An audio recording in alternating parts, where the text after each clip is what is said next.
It's NFL Daily. Tonight, we've got all the latest coaching rumors, starting with one Jon Gruden. Will Chucky make his way to the Bay Area? We've got the inside scoop on what's to come.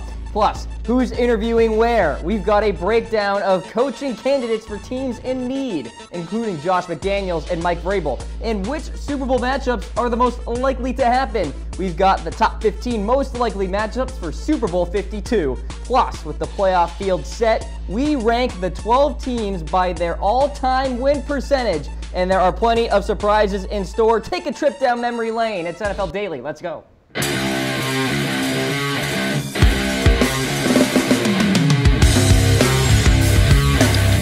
Man crates. Awesome gifts for men in real wooden crates, wrapped in a cocoon of duct tape, or housed in ammo cans that are virtually indestructible.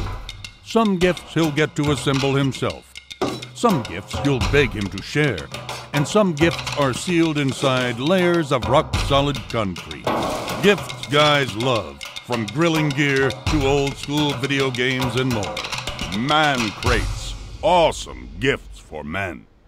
Welcome into NFL Daily, everyone. I'm Harris Rubenstein, and that handsome fella next to me is Cam Rogers. Cam, it is a coaching palooza NFL Daily. How you feeling? It is a great day to be an NFL analyst, Harris, no doubt about it. The rumors are a-swirling. The groomers are swirling, and yes, that's kind of where we will start. And we're just going to get right into it, folks. Cam, we are currently in the middle of one of the great confusing coaching things of all time with Jon Gruden. First, he was going to go to Tennessee. Then he wasn't going to go anywhere. Then he was going to get an ownership stake in the Raiders. Now he's calling out his own colleagues on ESPN radio. I can't keep up. I end the groomers, please. I'm done with this. Harris, I've done extensive reading on this, been reaching out to some people I know in regards to this whole situation. And it's just, first of all, on the surface, and I'm sure the people at home understand this, kind of an awkward situation. Why? Well, Jon Gruden works for ESPN, and he's got a game to call on Saturday afternoon, Tennessee and Kansas City. At the same time, Adam Schefter and Chris Mortensen, very well-respected insiders. The NFL insiders, to be totally honest. Seriously, putting out a report that Mike Davis is planning on allowing Gruden to have some ownership stake in the Oakland Raiders.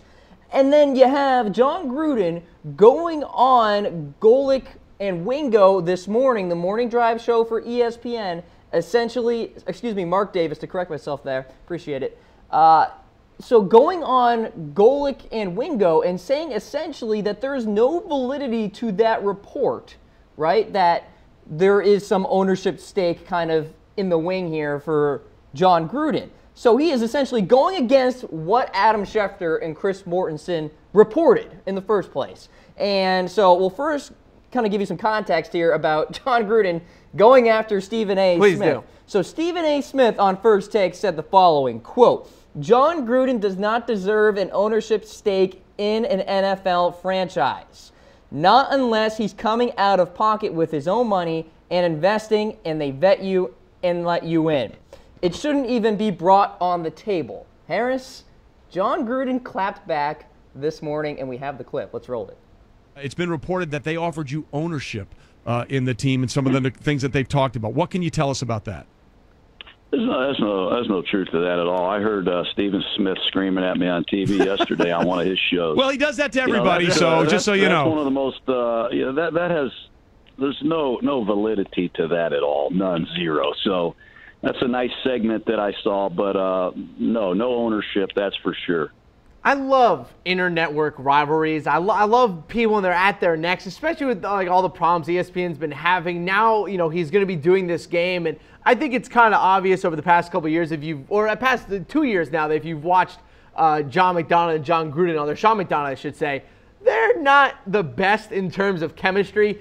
I am praying that Sean McDonough asks Jon Gruden about the Oakland Raiders job. I am praying for it because it will be amazing television. He would never do that. He would lose his job. Oh my God, he would get so mad if he ever did that. But we have a weigh-in on the screen, folks. How do you see Gruden performing in Oakland? Before we move on, Cam, do you think it would actually end up being a good hire for the Oakland Raiders? Well, would it work? the Oakland Raiders fan base will always have energy. It's just who they are. But bringing in Jon Gruden, I think, will create even more energy, even more excitement. And there are plenty of reasons why Jon Gruden would go to the Oakland Raiders. Number one, they're going to Las Vegas. No state income tax in Nevada, Harris. I also love the fit. We mentioned this yesterday on NFL Daily. There has never been a greater fit for a city to a coach than Jon Gruden for Las Vegas. Isn't that perfect? It's perfect. And Gruden can kind of negotiate the contract to kind of backload it so he gets more money in the Nevada years and kind of less money in the California years so he can pay less taxes, all that good stuff. And if the reports are true from Adam Schefter and Mortensen saying that there is ownership stake involved here, that is another big-time pull. Mark Davis loves Jon Gruden, Harris. It's because they're the same person. When Mark Davis, looks in the mirror, he thinks he's Jon Gruden. So it's kind of an interesting dynamic. The two. But isn't this just like an odd situation? This is anything involving Jon Gruden coming back to coaching is an odd situation. He hasn't coached since 2008. The NFL has gone through 3 different offensive scheme changes. Every defense now looks completely different. I understand. He's up in the booth. He still gets to comment on football all the time. He gets to have a lot of these coaches, in production meetings, this and that. Fine, but to be totally honest, a lot has changed since the last time that Jon Gruden has coached. Let's move away from Jon Gruden because there are a lot of the teams looking for head coaches currently. We'll start with the New York Football Giants. Obviously, a lot of candidates, in my opinion, probably the #1 coaching job right now. You do have Odell Beckham Jr. You have a great defense. You have a workable offense. I think the weapons are there. They need to rebuild the offensive line. I think Dave Gettleman could do a good job with that. Who do you see the New York Giants possibly hiring? Well, the New York Giants, first of all, did their due diligence with Steve Spagnuolo. They conducted their interview today with him. I think he is a very long shot to actually be the head coach of the Giants, agreed. Harris. I don't think he's the greatest fit in the world. There were some rumors about Jim Schwartz going to the Giants and that the Giants wanted to interview him. Wow. Pro Football Talk, within the hour, reported that Jim Schwartz, to the Giants story, has really lost steam. That tells me that Dave Gettleman got out of that meeting and texted Florio, whoever ran the story, and said, yeah, no, that's not happening. So, no thank you, Jim Schwartz. And so it's kind of an interesting situation in terms of possible candidates for the Giants, right? Because on the one end, you want somebody who's stable, experienced for Eli Manning, and maybe make one more Super Bowl run.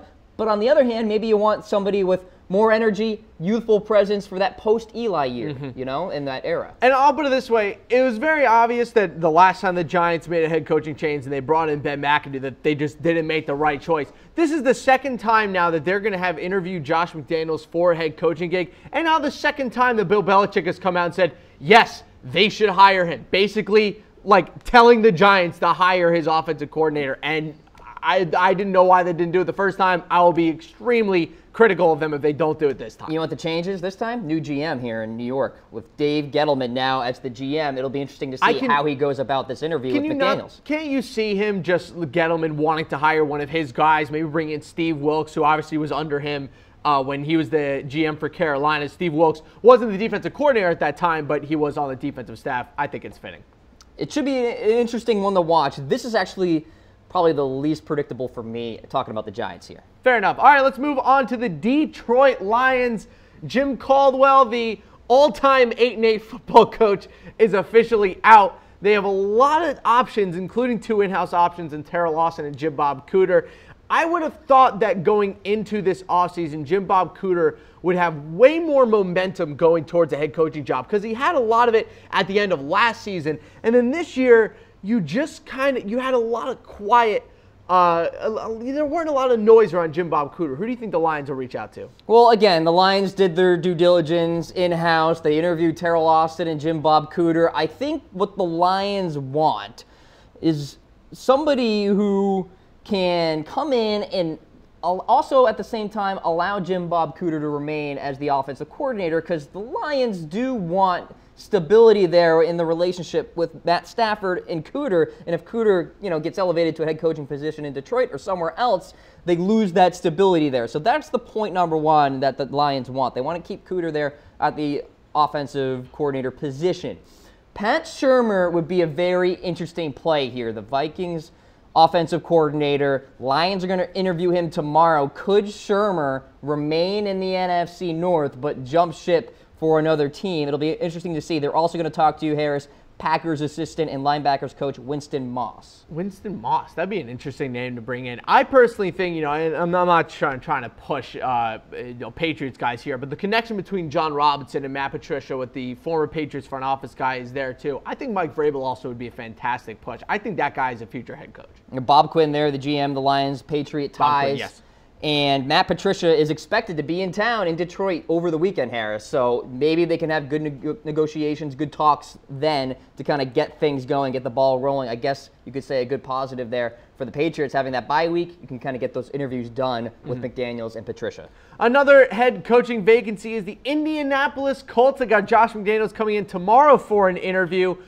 This is Chris Ballard, the new GM, obviously former Kansas City assistant GM, got this big job. Pretty surprising that he was already gone when they fired John Dorsey. He's now in Indy, done a decent job rebuilding that front seven this year. The rest of the team is a complete crap show outside of T.Y. Hilton. They don't really know what's going to come at quarterback with Andrew Luck. The secondary is a complete mess, and they have a lot of defensive options out there to fill in for Chuck Pagano. So McDaniel's going to get interviewed tomorrow. Chris Richard, defensive coordinator for Seattle, will also be interviewed tomorrow.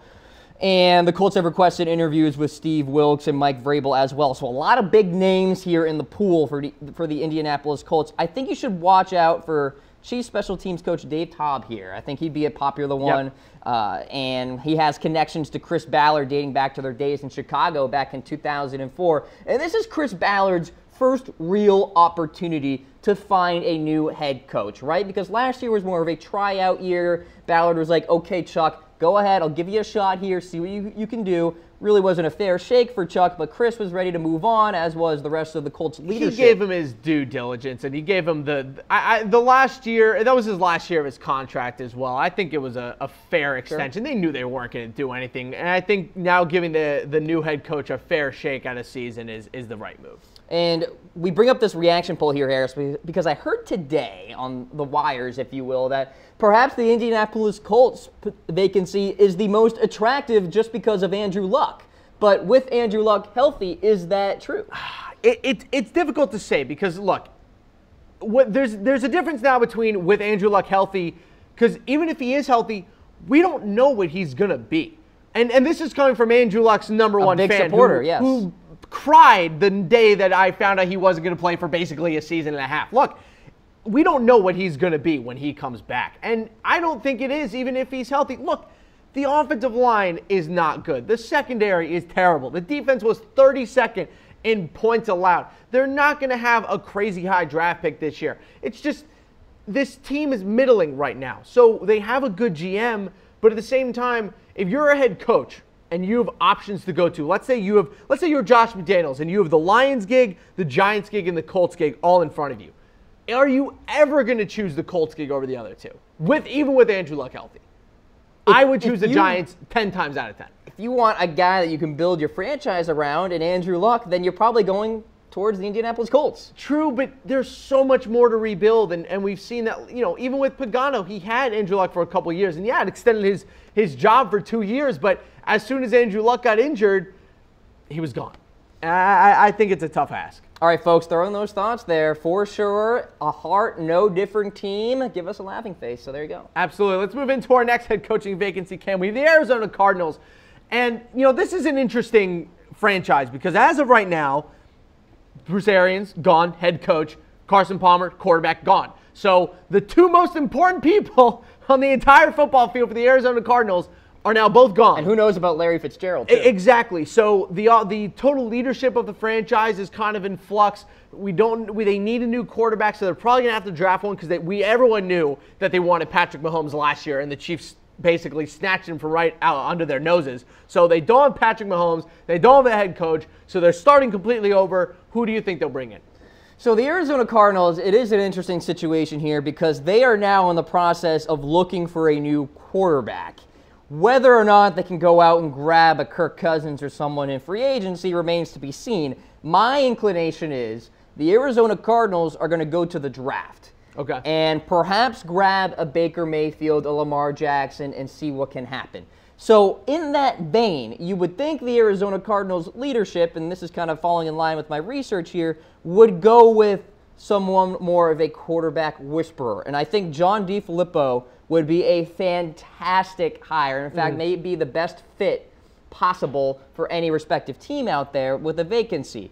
So I think you go grab a quarterback out of the draft, you bring in DeFilippo, who did a fantastic job with Carson Wentz. I think that would be a match made in heaven. We know what we're getting from Drew Stanton and Blaine Gabbert. They're not the answer in Arizona long term. I remember middle of the year, they were like, Blaine Gabbert might just be the future of the Arizona Cardinals franchise, and I wanted to literally vomit. It was terrible. One option and one name I wanted to bring up, and we mentioned him with the Giants. Is Jim Schwartz not the most perfect Arizona Cardinals head coach ever? Just kind of a middling coach for what has been kind of a middling franchise the past couple of years. There is interest between those two. And of course there is. It seems like Schwartz probably has a better chance to go to Arizona rather than, shall we say, a New York Football Giants, because apparently that is losing steam right now. So there's that to kind of look at, but also they've reached out to Mike Munchak, Harris, Matt Patricia, of course, Steve Wilkes, but Mike Munchak really sticks out to me here. You know, a primetime offensive line guy, you know, coach for the Tennessee Titans before. I don't know if he's head coach material. Maybe they're just trying to kind of go through the motions here of the interviews with some people they feel that might be fits.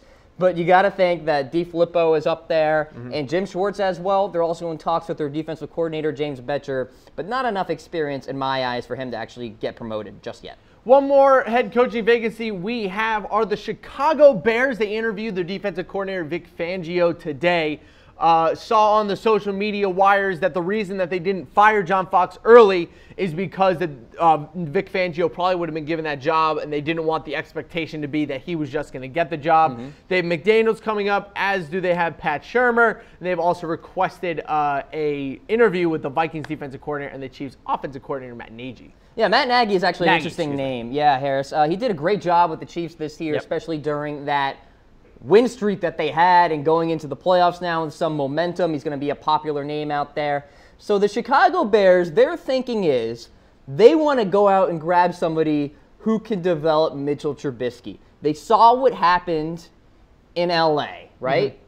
And now they want to see it happen in their own franchise, right? Because of the development of Jared Goff, and they also saw it in Philadelphia with the development of Carson Wentz and DeFilippo, etc. They want to create that same kind of deal, that same kind of result. They're using that same blueprint, if you will. So the Chicago Bears kind of looking around. You know, they have a defensive request coming up, but I think Nagy would be an interesting play here. McDaniels, I'm sure they're going to try really, really hard for him. And Pat Shurmur, look, one of the great offensive minds out there, and he doesn't get a lot of credit. Look what he did with Case Keenum this year. Speaking of great offensive minds, I'm interested that we haven't heard more connection between the Bears and Frank Reich, the Eagles offensive coordinator, who, you know, for as much as John DeFilippo has done, I think Frank Reich has also been as much of a part of that, seeing as he changed around his entire offensive scheme to fit Carson Wentz rather than trying to fit Carson Wentz to his scheme, which, you know, sounds like such a simple concept to do, but let me tell you, those offensive coordinators have a lot of pride, and they'd rather guys fit to their systems than try to fit their systems to their players. And guess what? A lot of teams are putting DeFilippo over Reich in terms of their, you know, their priorities. So, very interesting indeed. Very interesting indeed. One more thing that's actually really interesting, Cam, and that is that this show is sponsored by Man Crates. Boxes full of testosterone, the perfect gift for any man. Head to mancrates.com for, once again, the perfect gift for any man. You can get him a bouquet of meats. You can get him a jerky gram. You can get him a box that has beer crates in them. That I'm talking about these beautiful pint glasses with team logos on it that comes with nuts as well. These are some fantastic Man Crates. We've opened up a couple of them on both the Michigan Show, on our College Football Daily Show, and here on NFL Daily. They're some of the best things we have in the office. Well, I just think the sheer concept of it is awesome. And then you actually look into it, you see all the products that they have out there. Really fantastic stuff. These are wooden crates full of testosterone, come with a crowbar. You literally pry it open. You got barware customized for your favorite team. Bacon crates, the Bass Whisperer crate for all those fishers out there. Yeah, the fantastic get a couple lures out there as well. And, you know, there is also one, I think it'd be a favorite of our Mitchell Renz here at Chat Sports. They have the Muscle Hustle Fitness there you go. case. So, you know, get a little iron, pump with that iron if you ever need to. Head to mancrates.com to get your Man Crates today. We have a really interesting segment for the people at home today, Cam. Playoffs obviously start this weekend, start Saturday with Wild Card Weekend. So we're going to go through the matchup odds rankings for the upcoming playoffs. So basically, what's the potential that these two teams could meet in the Super Bowl. And we start with number 15 with the Rams and the Jaguars. 45-1 odds to meet in the Super Bowl. Yeah, Harris, so there actually are more possibilities than 15, but we wanted to narrow it down because we didn't want to do like Buffalo versus Atlanta kind of deal. So we kind of shrunk it down for the folks at home. So 15, Rams versus Jaguars. You're going to see the Jaguars quite a bit here in the lower part of the rankings. I think this is an intriguing matchup. This would be a fun Super Bowl. There are long odds for this, and we'll mention a few best bets here as we go throughout the rankings. This is not one of my best bets, though. And I don't have a lot of confidence in Blake Bortles to make it to Super Bowl 52. Maybe Super Bowl 55 if he can develop. But I think we know who Blake Bortles is at this point. I think the Jaguars are going to be looking to free agency over the offseason for perhaps a new quarterback. So I don't think the Jaguars can make a deep run, but the Rams certainly have the ability to do so. Another option we have is the Falcons taking on the Steelers at 40-1. This one I like. I think this one is actually would be a fantastic matchup. Big Ben versus Matt Ryan, even though I'm Matt Ryan's probably least favorite fan. I don't know how to put it, but Falcons Steelers could actually be a pretty fun matchup. This is actually one of my best bets out there. I think you should put your money on this. I could see. First of all, the Steelers. That's a tough path for the Falcons, though. They would have to travel through Los Angeles and then possibly Minnesota, and just that's a tough road. Well, actually, so you got the Falcons as the 6th seed. If they beat the Rams, they go on the road to Philadelphia in the divisional round. Which, looking at the offense in weeks past, it could be an easy game. Then maybe the Falcons in the NFC Championship game may have a Minnesota Vikings team to deal with, but even if they find a way in that one, it's going to be an impressive feat. And I think they can do that. Harris, they were just there last year, right? I mean, think about it. They have the experience. And for Pittsburgh, really it comes down to New England. Well, first of all, they got to fend off the pesky Jaguars because it's likely Jacksonville travels to Heinz Field. There's no way that anyone can convince me that Antonio Brown is coming back at full speed. He tore his calf muscle and is coming back in like 3 weeks. Look, he's a superior athlete. All dudes are obviously superior athletes, but I am not convinced that we're going to see a healthy Antonio Brown. All right, well, Falcons versus Steelers. If you're going to put some money down in the higher odds, might be a good option. I'm thinking that one. But I have another option for you: the Panthers and the Steelers at 30-1 odds. So not as good of a bet, but at the same time, maybe a little bit more likely that Panthers team did have good success against the Falcons this year. Yeah, and look, the Panthers can be that scary wild card team we didn't see coming that finally gets on a run in the playoffs and they get all the way to the Super Bowl. Certainly possible.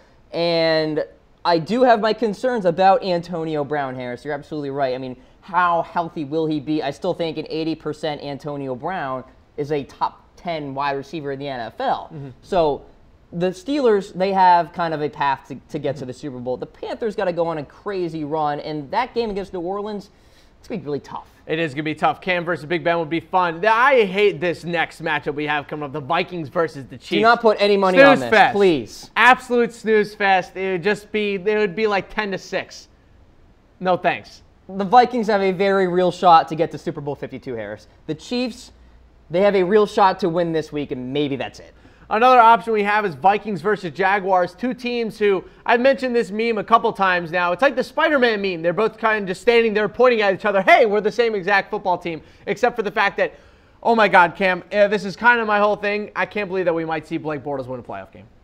Vikings versus Jaguars. Again, Vikings, there's a path. Jaguars, maybe they can stun the Steelers at Heinz Field again, but they're not beating the Patriots. I don't see this happening. Another option, this one's surprisingly low at only 20-1, the Eagles versus the Steelers. All Pennsylvania. So low. Yeah, 20-1. Actually, I like this as perhaps a best bet out there. I do have some faith in Nick Foles and the Philadelphia Eagles offense to get it done. This is the NFC 1 seed versus the AFC 2 seed, and it's a 20-1 odds. Like, hey, Patriots fan over here, but at the same time, that's a little low. I think there's a very plausible chance that the Steelers could beat the Patriots this year. So, a little interesting for me, especially considering the next one, 18-1 odds, is the Falcons versus the Patriots. Yeah. Vegas. What do you know, Vegas, that we don't? What do you know? Please tell us. 18-1 odds here, Harris, and I don't think Vegas has a lot of faith in the Atlanta Falcons. That's why the odds are kind of lower here. I think the Falcons kind of drag it down. But again, I understand Atlanta's offense has been uninspiring compared to the 2016 campaign with Shanahan there as the OC. But still, I mean, you still have Julio Jones, Devontae Freeman. You got the pieces there. If you can kind of get it all together, if Sarkisian can be a viable OC for the playoffs, watch out for this Falcons team. Meanwhile, for New England, the best news about them, they can dodge the Jaguars at least until the AFC Championship game where they probably will take on the Steelers. Hey, that Jaguars team reminds me of the old Ravens teams. Tough, nitty-gritty defense and a low-caliber quarterback. Our next team option that we have up here is the Saints and the Steelers, 17-1 odds. Certainly it'd be an interesting one. The Saints have a tough path to the playoffs, but I can't believe that the Eagles versus the Steelers is less likely than Saints-Steelers. Yeah, now we're getting into the nitty-gritty here, Harris, at number 8, Saints and Steelers. This would be fun for the headlines. Big Ben, Drew Brees, couple of good run games, some good front sevens there. And the Saints have that secondary that can match up well against the likes of Juju Smith-Schuster, Antonio Brown, Martavis Bryant, etc. when you have Crowley and Lattimore on the outside. Would be a fun matchup, no doubt about it. The Saints are going to have a really tough, gritty matchup against the Panthers in the wild card round, and if they can survive that, perhaps they can get on some sort of run here. I could see this going down, though. I mean, we're getting to this point where, okay, I could see this happening, and at 17-1 odds, I kind of like them. And then speaking of options that could happen, I'm surprised, we finally get the Rams in here with the Rams and the Steelers at 17-1. Look, I still think that if you're gonna ask me right now what NFC team has the best chance of making it to the Super Bowl, it might just be the Los Angeles Rams at this point. Well, you're going to see the Los Angeles Rams quite a bit here in the rankings, Harris, especially towards the top. And look, in experience, yes. Firepower, also yes. Sammy Watkins has had a little bit of a resurgence here in the later part of the season. Robert Woods on the outside. That offensive line has been run blocking very, very well. Of course, Todd Gurley makes them look better. There's kind of the chicken or the egg type deal there. But you got an MVP candidate in Gurley in the backfield, and Jared Goff developing as well.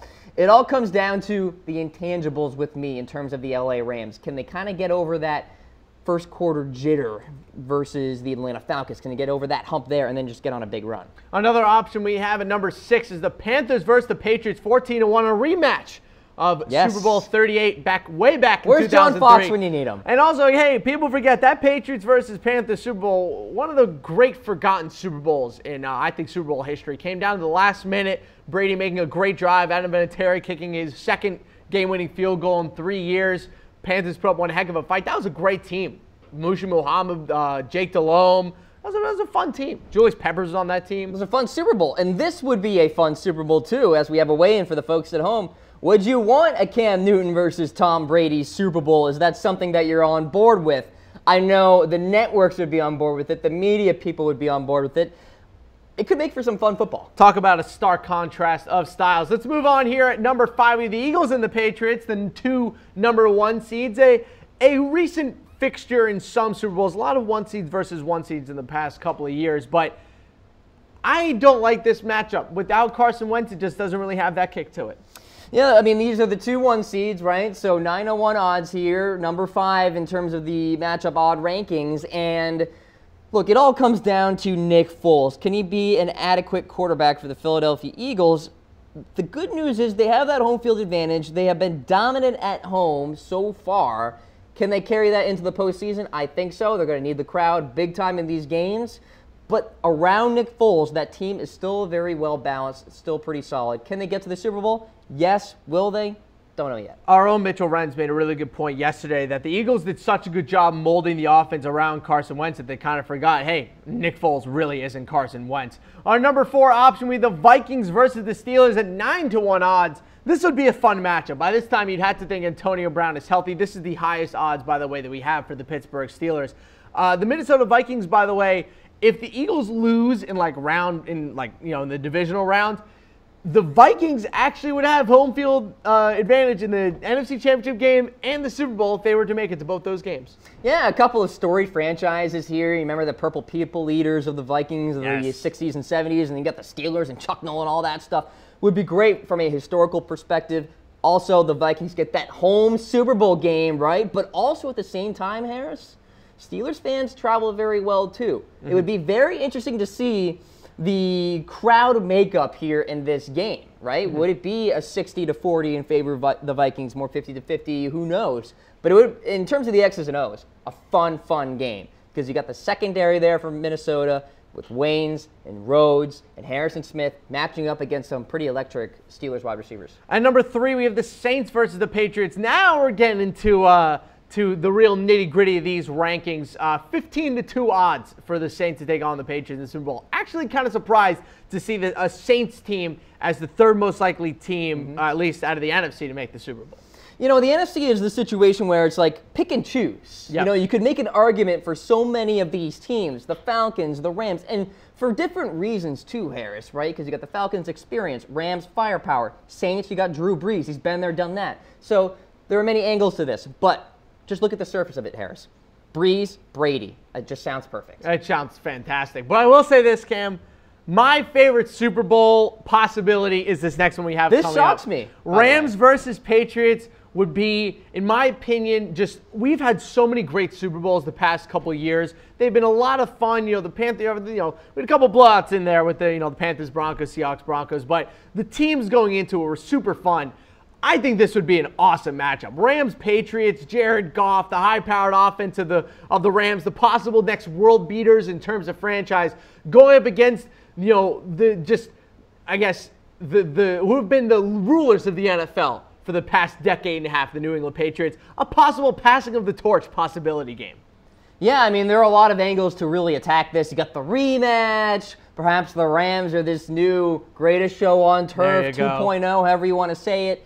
I think it would be fun, but in terms of the sheer quarterback matchup here, Harris, I think there's a very big advantage in favor of the Patriots. Also, I will last thing before we move on from this, it would be quite storybook for Tom Brady to win his last Super Bowl against the team that he beat in his very first Super Bowl 16 years apart. Then can he stop winning Super Bowls now so like other teams can win? Would be pretty interesting. In our last Super Bowl matchup, we have the Vikings and the Patriots at 4-1 odds. And guess what, Cam? The Vikings would actually be favored in this game by a point because it's a home game. It would be a home game. They're taking place in US Bank Stadium in Minneapolis, Minnesota. It's going to be cold, Cam. It's going to be real cold. Yeah, so... Well, not inside. It's a dome, so it's to be 72 and balmy. But they will be inside 4-1 odds here. This one, to me, makes a lot of sense. Yep. I think the Vikings have a very real path to get to the Super Bowl because that defense matches up well against so many of these offenses in the NFC that are pretty darn good. But the Vikings defense is really up there in terms of the rankings in many different categories, not just pass rushing, not just stopping the run, etc.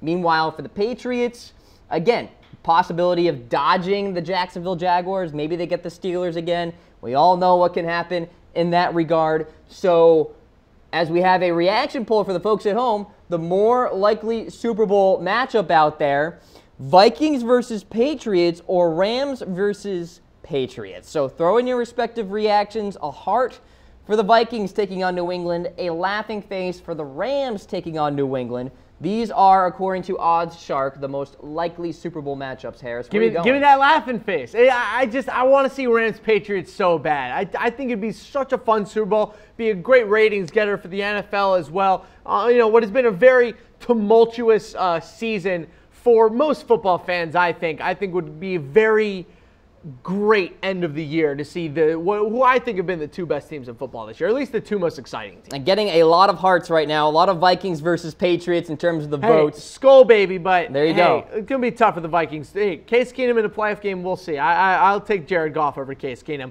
Let's take a little review of what we've been looking at 15 through 11. Right there on screen, Rams, Jags, Falcons, Steelers, Panthers, Steelers, Vikings, Chiefs, and then the Vikings versus the Jags. 10 through 6, we got Eagles, Steelers, Falcons, Pats, Saints, Steelers, Rams, Steelers, Panthers, Patriots. And then 5 through 1, Eagles, Pats, Vikings, Steelers, Saints, Rams, and the Vikings versus the New England Patriots. And a reminder that this episode is brought to you by Man Crates, boxes full of testosterone. You can get beer crates, you can get fishing crates, you can get bar crates, you can get just about anything, old video games, anything you could ever hope and dream of. You can get them inside of an awesome wooden crate. You get a crowbar to open them up as well. Hey, you can get a gift card inside of concrete that you get to smash with a hammer. Any option that you want for a man, it's perfect. The website, hey, you said it best, Harris.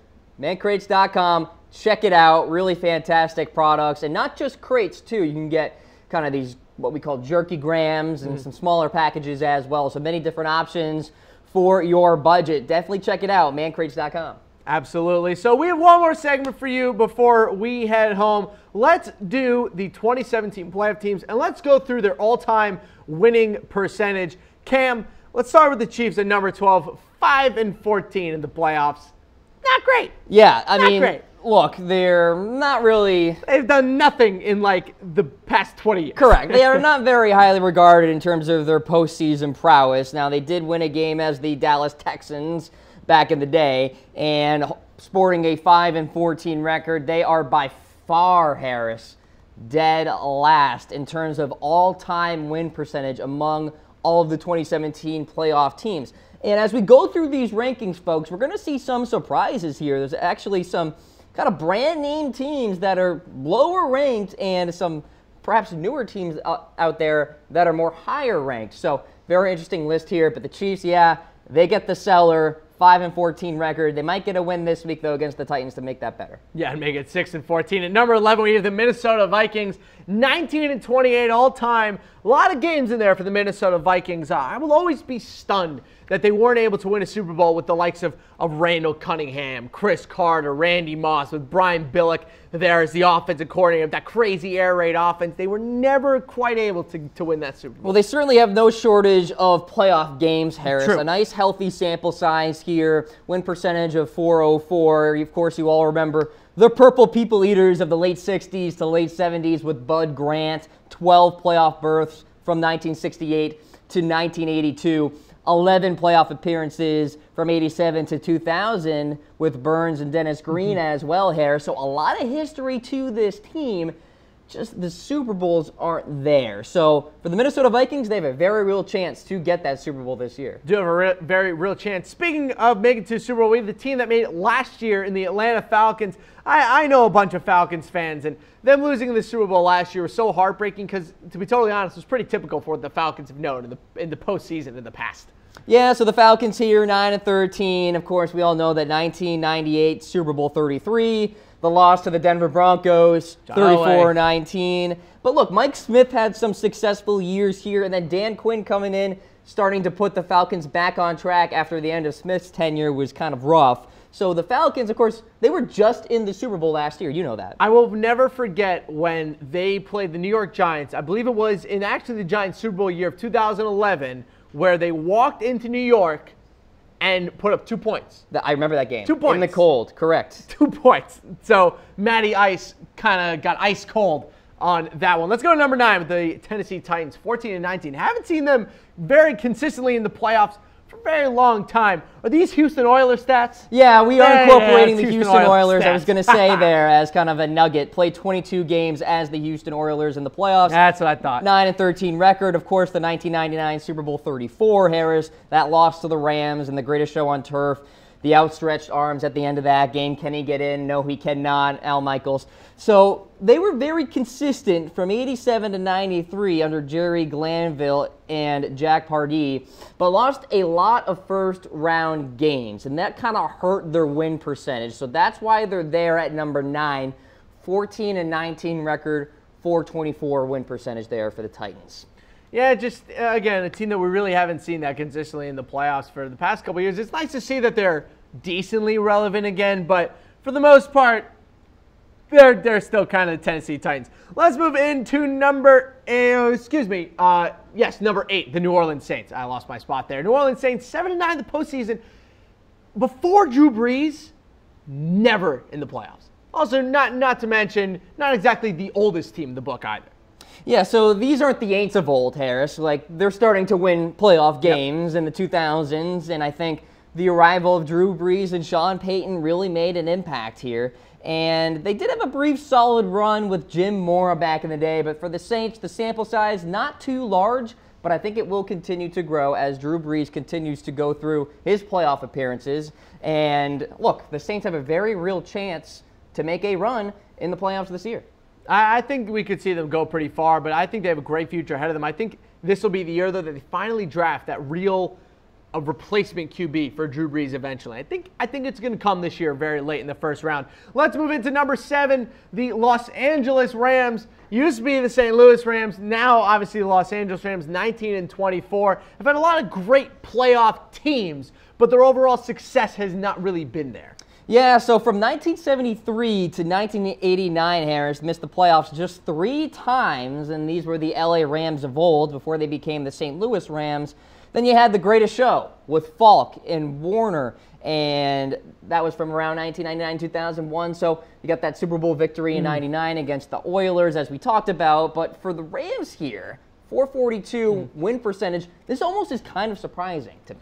I think it's actually pretty surprising, too. I would expect them to have a much better win percentage in the playoffs, but, you know, it's basically, you know, this is the crazy thing. They've been to the playoffs at least 24 times because, you know, they have 24 losses, which means that they've obviously been kicked out more than that. But they've only won 19 times in the playoffs. It's so strange to me, especially for such a storied franchise. Let's get into a franchise that isn't quite so storied, Cam. How about the Jacksonville Jaguars? Sitting there at 5-6, the old Tom Coughlin gears of Mike Brunell, the Brian Leftwich was there as well. We had a couple playoff teams there in the early 2000s. Yeah, look, Harris, Jaguars have only been around since 1995, so it's a young franchise, but yes, made the playoffs consistently under Tom Coughlin, 1996 to 1999. Made it to a couple AFC championship games, too. Yes, they did. So there's something to build upon there in terms of the Jacksonville Jaguars. Now, since then, it's been but things are obviously changing now with the way in which that defense is playing. Perhaps they go out and replace Blake Bortles with a Kirk Cousins. Who knows? But for the Jaguars, their run is beginning right now. Yeah, I think we could see it. And again, just like with the Saints, don't be surprised if the Jags take a quarterback in the first or second round. It is time to move on from Blake Bortles. Speaking of moving on, let's go to the Eagles at number 5, 19-21 all time. Look, I think that a lot of people have a much different sense of what the Eagles have as a franchise been able to do, but they really are the eternal losers. One of the longest tenure franchises to not have a Super Bowl victory. Haven't even made it to that many Super Bowls. Obviously, the last one they made it to, they did lose back in 2004 with McNabb. Yeah, so the Super Bowl 39, Harris, they're referring to against the New England Patriots. They almost always made the playoffs from 2000 to 2008. They made an unbelievable run. 5 straight NFC Championship games. But they do have a few NFL championships from 48 and 49 and 1960. Blah. But Harris, yeah, everybody points to no Super Bowl. And it's almost like the Eagles are a punchline because they don't have that ring. And being in the NFC East, they're going to get a lot of flack. If you want to find, if we have any Cowboy fans in the audience, go to the Dallas Cowboys by Chat Sports or from Chat Sports. If you want some hilarious Eagles have no rings memes, trust me, Tom Downey and Brian Ralph, they bring the heat. So if you're interested in it, go check them out. And number 4, we have the Buffalo Bills who, you know, this isn't a very surprising stat because guess what? When you go to 4 straight Super Bowls, despite the fact that you lose all 4 Super Bowls, you rack up some wins while you're getting to those Super Bowls. Yes, exactly. And that's kind of the point here is that really helps buffer your win percentage. And as you mentioned, 4 straight Super Bowls, 90-93. But all losses, and they did win a couple AFL championships in the Lou Saban era, but still, you know, first of all, it's like the Pacers winning back when it was the ABA. Exactly. Like, Let's sit back and enjoy the fact that the Buffalo Bills are in the playoffs for the first time. Claps to the Bills. Since 1999. Hey, you know what? Shout out. Look, as an AFC East fan my entire life, the Bills making the playoffs is super funny to me because they never do this. Nothing good ever happens to the Bills. But they finally got something good. I'm happy for them. Go Buffalo. Go Buffalo. Good for you, Bills Mafia. Bills Mafia, baby. You go, Bills Mafia. At number 3, we have the Panthers at 9-7. Finally into a positive winning percentage here at Cam. Panthers have had a couple fun playoff teams. Obviously, 2 Super Bowl appearances. No wins quite yet, though. Yeah, Harris, small sample size here. Kind of same thinking with the Jacksonville Jaguars. Did get to the NFC Championship game with Dom Capers back in the day. Lost Super Bowl 38 under John Fox to the New England Patriots. But they have had solid success under Ron Rivera with a Super Bowl appearance in Super Bowl 52 against Peyton Manning and the Denver Broncos. And I think that's something to kind of build upon there for the Carolina Panthers. And I think the Ron Rivera era is on the right track now. They had a good year, even with not a lot of talent. So it's really impressive. At number 2, we have the Pittsburgh Steelers. And now we get into an elite playoff team. 36-24. 600% win percentage in the postseason. Pretty impressive. Mean Joe Green, Terry Bradshaw. 60%, excuse me. Chuck Noll. Think about all of those names from the 70s, the 4 Super Bowls from 74 to 79. Then you had the 90s with Cowher, Woodson, the Bus. You had Greg Lloyd as well. probably one of the more storied franchises out there, and there's a big reason why they are highly ranked in terms of the 2017 playoff field, if you will. And you just look at the Pittsburgh Steelers, you think rings. You think all of these names that I just mentioned.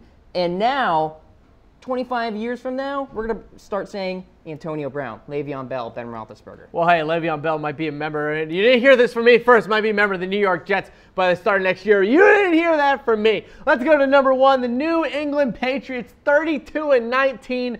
The kings of the NFL for the past 15 years. Tom Brady, Bill Belichick, the great teams in the opening of the decade. And now here we are. 2 Super Bowls in the last 3 years. Yeah, Harris, it's all about the 2000s. Yep. In terms of the New England Patriots. Brady, Vinatieri, Troy Brown, Corey Dillon, Vrabel, Teddy Bruschi, all of these Willie names. McGinnis. McGinnis as well. All of these names come together and you just think 2000s Patriots dynasty type of play. And the real reason for all that success really comes down to this, Brady and Belichick. Yep. Probably the best quarterback coaching duo we have ever seen. And there's a big reason why the Patriots are at number 1. Fantastic win percentage. And Harris, I mean, before 2000, they were kind of a laughingstock. Well, they were a laughingstock. They did obviously have Drew Bledsoe a couple years there. But let me tell you, it was really only Steve Grogan. And then outside of Steve Grogan, there was nothing involved with that franchise until Bill Belichick and Robert Kraft came along. Right. Let's go back through our list here. We started 12 with the Chiefs, then the Vikings, the Falcons, and the Titans. After that, we get the Saints, the Rams, the Jaguars, the Eagles. This, for me, is the list of most likely to improve. Yes. Because I think this little group of 4 years is the best chance of getting more wins. And then our final top 4, we have the Bills, the Panthers, the Steelers, and the Patriots. And a reminder before we head out that we are sponsored by Man Crates. Go to mancrates.com today to get the perfect gift for your man. If he likes jerky, you can get him a jerky gram. If he likes salami, you can get him a bouquet of meats. If he's a fisherman, you can get him a Bass Pro Fisher Kate. Cam, I'm speechless. I love Man Crates. The products are endless, folks. Check them out, mancrates.com. They have everything for every guy out there. And hey, never a bad time to buy a Man Crate. Never a bad time to buy a Man Crate. That is true. And also never a bad time to go follow him at Mr. Rogers99 or me at Sports Scene. And hey, why not go ahead and like the NFL by Chat Sports page and also our main page at Chat Sports on Facebook. But for Cam Rogers, I'm Harris Rubenstein. We'll see you next time.